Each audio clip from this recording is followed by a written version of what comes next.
भक्तों, आज आपको श्रीराम देवी भागवत प्रथम स्कंद अथवा 13वां अध्याय में राजा पुरूरवा और उर्वशी की कथा कहूँगा। आप इसको ध्यान पर सुने और इस चैनल को लाइक एंड सब्सक्राइब जरूर करें। भक्ति में आपका कल्याण करें। सुनिए। सोची बोले, सुधवल के दिवंगत हो जाने पर प्रजा नुरंजन में तत्पर गुणी एवं सुंदर महाराज पुरूरवा राज्य करने लगे। उस रमणी प्रतिष्ठानपुर में सर्वधर्मज्ञ तथा प्रजा की रक्षा में तत्पर राजा पुरूरवा ने सभी के द्वारा आदरणीय राज्य किया। उनकी राज्य मंत्रणा अच्छी तरह से गुप्त रखती थी और उन्हें दूसरे राज्यों की मंत्रणाओं का भलीभांति ज्ञान रहता था। उनमें सर्वदा उत्साह शक्ति एवं उत्तम पर्व शक्ति विद्यमान थी। साम दान दंड और भेद, ये चारों नीतियां उन राजा के वशीभूत थी। वे चारों वर्णों तथा आश्रमों के लोगों से अपने अपने धर्मों का आचरण कराते हुए राज्य पर शासन कार्य करते थे।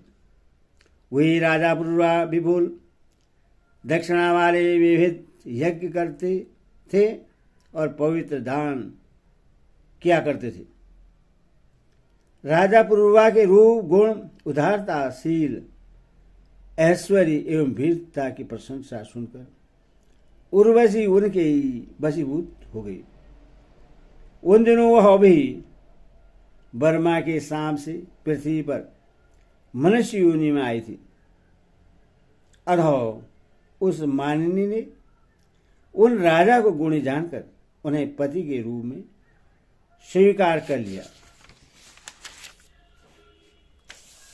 वह वरागना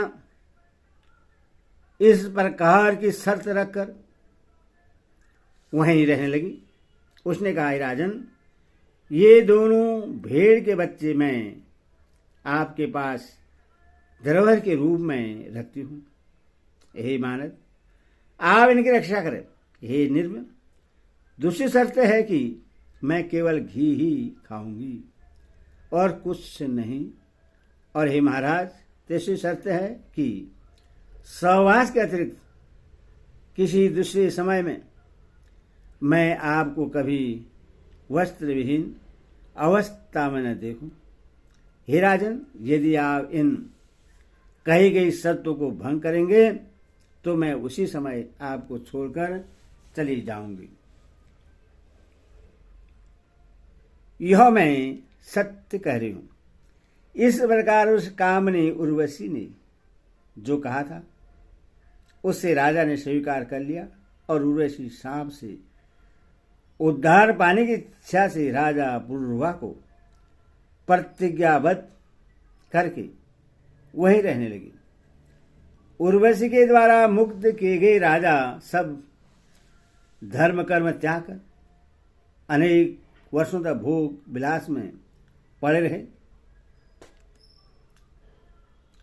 उस पर आसक्त मन वाले वे सदा उसी का चिंतन करते रहते थे और उस पर अत्यधिक मोहित होने के कारण एक क्षण भी उस उर्वशी के बिना नहीं रह सकते थे।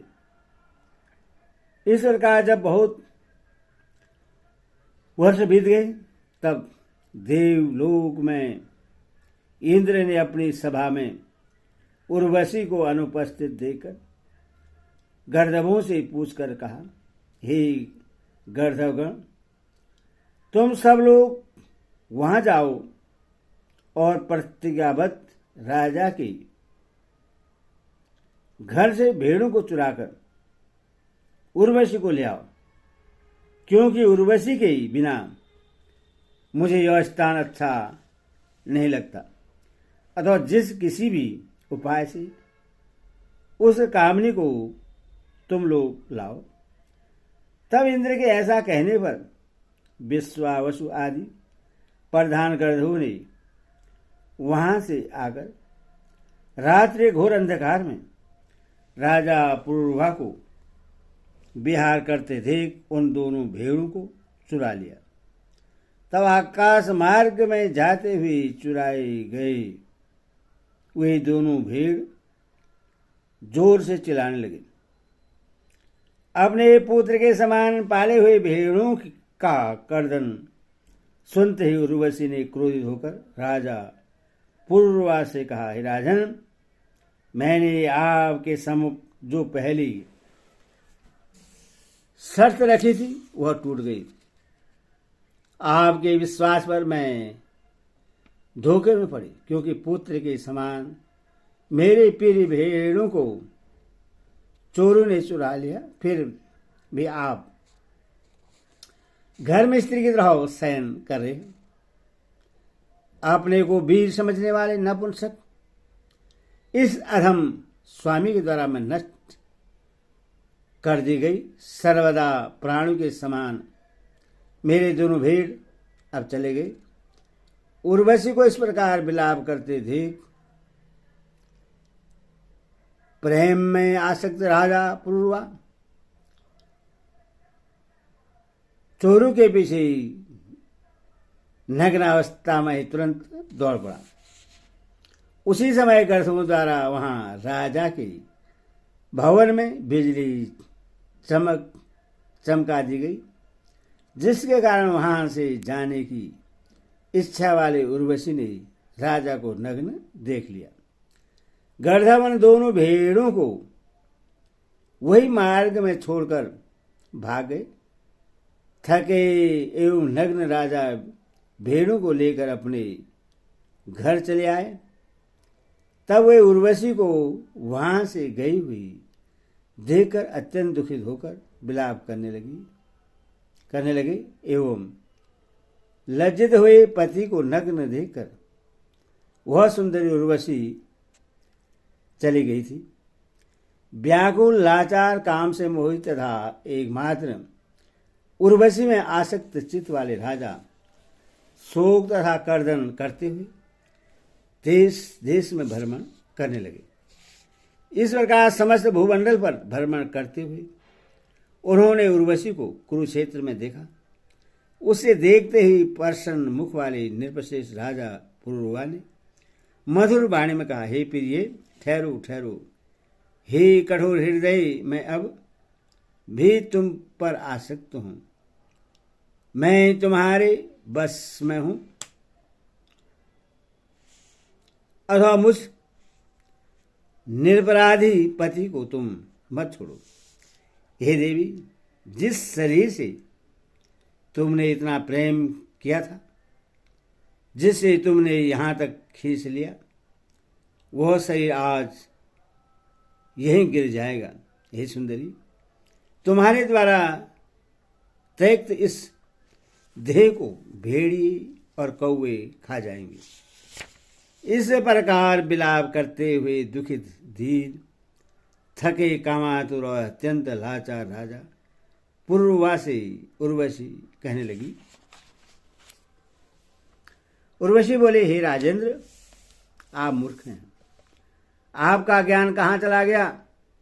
हे पृथ्वीपति, भेड़ियों के समान स्त्रियों की किसी से मित्रता नहीं होती, अतः राजाओं को चाहिए कि वे स्त्रियों और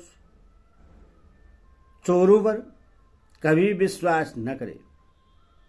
अब आप अपने घर जाइए, सुख भोगिए और मन में किसी प्रकार की चिंता मत कीजिए। इस प्रकार अत्यंत विषयासक्त होने के कारण उर्वशी के समझाने पर भी राजा को ज्ञान नहीं हुआ। उस स्वेच्छाचारिणी अप्सरा के स्नेह में जकड़े रहने के कारण उन्हें अपार दुख प्राप्त हुआ। सूजी बोले, हे मुनिजन, इस प्रकार मैंने उर्वशी के महान चरित्र का वर्णन आप लोगों से संक्षेप में कर दिया। जो वेद में विस्तार पूर्वक वर्णित है। इति श्रीमद्देवी भागवत महापुराणौ षष्ठौ दशसहस्राणां सहितानां प्रथमस्कन्धे पूर्ववसः उर्वश्यासौ चतुर्वर्णनां त्रयोदशाध्यायो। बोलो बुद्धिमाता की जय।